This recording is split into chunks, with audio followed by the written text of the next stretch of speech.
What's up, everybody? It's your boy Montoya Smith, aka Black Socrates.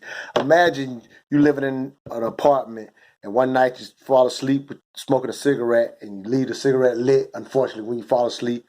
And next thing you know, you wake up and the apartment's on fire. You call the fire department and tell them, hey, I was smoking. I think I lit my place on fire.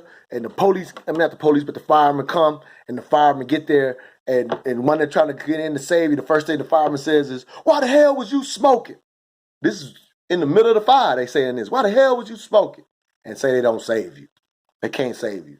Got black people outside. They found out, they heard the fireman, and they was like, wow, they was smoking in the apartment.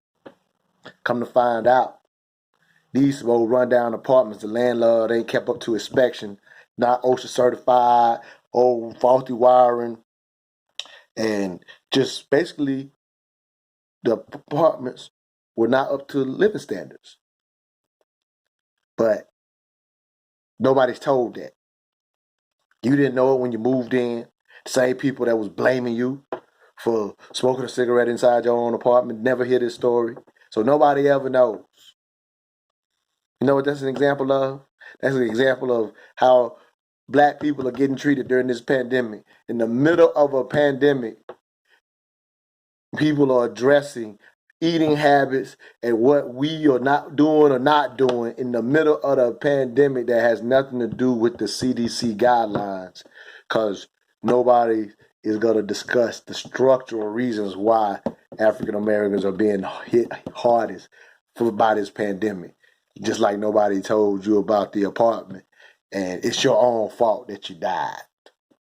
So thanks, Surgeon General, for the recommendation for us to listen to.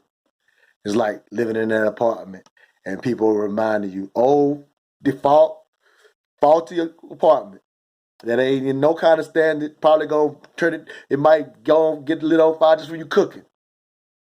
But the information you're getting is, instead of talking to the landlord and getting the apartment fixed, you told make sure you put out your cigarettes before you go to sleep.